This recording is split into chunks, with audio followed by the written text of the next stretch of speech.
Yang saya hormati Rais dan Ketua Tanfidiyah NU Provinsi Jawa Tengah beserta Bandung Lajnah yang hadir insya Allah di forum ini. Yang saya hormati sahabat saya Mas Saleh dari Komisi A dan Mas Fuad Hidayat dari Komisi A DPRD Provinsi Jawa Tengah. Tentu yang saya banggakan dan saya cintai Ketua PW beserta seluruh jajarannya, Mas Aziz, Isnu Provinsi PW Jawa Tengah, Prof. Budi. Sahabat-sahabat sekalian, pengurus Isnu dan yang sekaligus sebagai peserta dan juga seluruh peserta MKNU yang saya cintai dan saya banggakan dalam bingkai kira-kira ini adalah political education, menjadi civic education di dalam sebuah negara yang sangat kuat literasi demokrasinya. Bapak Ibu sekalian yang saya hormati, pertama saya bersyukur pada Allah dan mengajak pada hadirin biqauli alhamdulillahirabbil alamin. Kedua, selawat serta salam semoga tetap terlimpahkan kepada junjungan kita, makhluk yang paling mulia, kelanggengan kita yang kita mohonkan syafaatnya, yaitu Nabi Agung Nabi Muhammad Rasulullah SAW. Bapak Ibu sekalian saya hormati, saya minta maaf terlambat meskipun berangkat jam 9. Tapi rupanya jalannya karena musim hujan banyak yang lubang-lubang sehingga tidak bisa ngebut, tidak berani. Tidak demikian, tapi alhamdulillah kita masih bertemu dalam momen pembukaan. Bapak Ibu sekalian saya hormati, kalau dilihat dan pertanyaannya sesuai dengan topik hari ini, akankah dan siapakah yang paling mempunyai the degree of literasi yang sangat high literati demokrasi. Boleh saja saya agak apologis dan sangat bangga bahwa di negeri ini yang paling punya jiwa dan demokrasi yang paling matang adalah Nahdlatul Ulama. Jadi kalau hari ini ada pendidikan politik, sesungguhnya ini adalah pematangan belaka. Mau bukti? Sebelum Indonesia merdeka pada tahun 1935 pada muktamar di Banjarmasin, Indonesia belum merdeka, tapi NU mengatakan jikalau nanti Indonesia merdeka, maka kita bukan negara Islam, bukan negara teokrasi, tetapi adalah negara demokrasi. Itu menunjukkan apa? Menunjukkan jiwa nasionalismenya itu adalah sangat kuat. Mau bukti lagi? Siapa yang merumuskan konstitusi negara kita Republik Indonesia dan menghilangkan 7 kata bahwa negara ini adalah negara yang sangat plural? Wahid Hasim. Ketika diancam oleh NTT dan juga oleh Sulawesi Utara, jikalau ada 7 kata dan masih itu menjadi bagian dari rumusan Pancasila di sila pertama, saya akan mufarokoh, saya akan keluar dari negara Republik Indonesia. Itulah yang disebut dengan kedewasaan politik warga, khususnya tokoh-tokoh kita di dalam sistem pengambilan keputusan the founding fathers di dalam negara Indonesia. Masih mau bukti lagi? Resolusi jihad. Merdeka masih 2-3 bulan, akan diambil lagi oleh sekutu, oleh Inggris, resolusi jihad. Saya ingin membandingkan mana ormas lain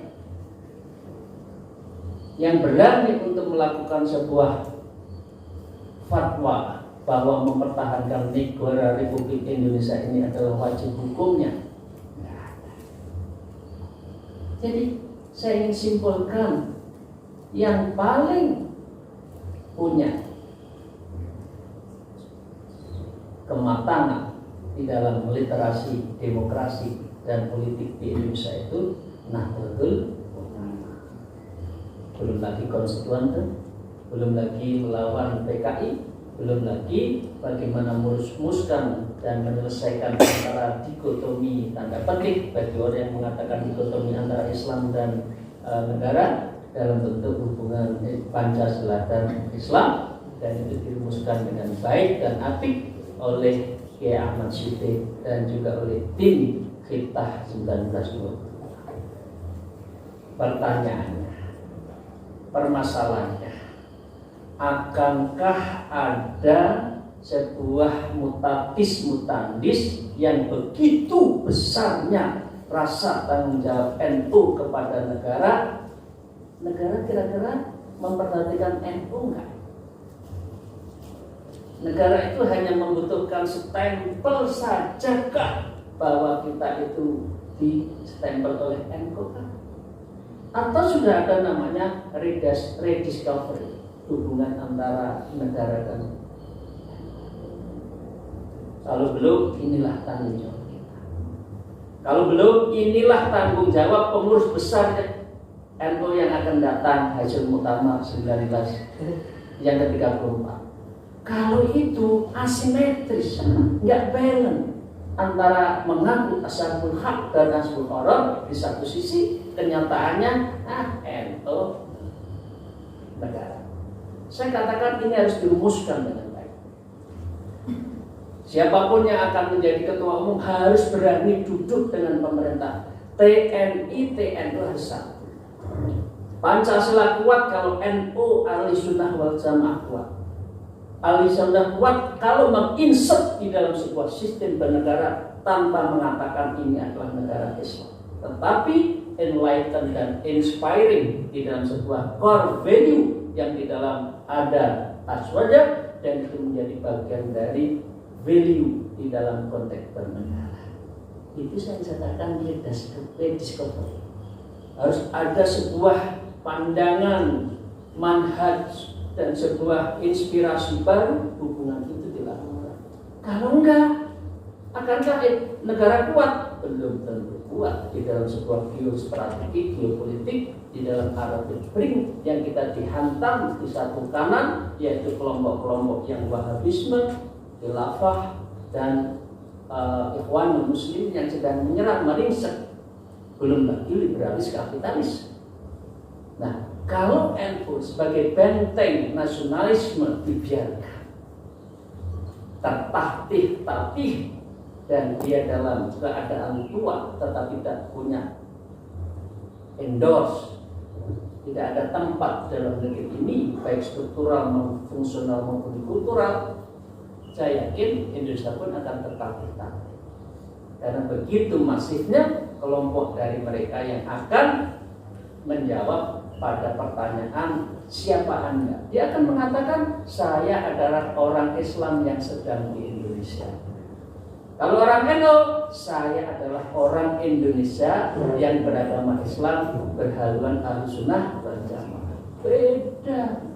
Kalau mereka dikatakan NU mau Indonesia mau hancur, hancurlah.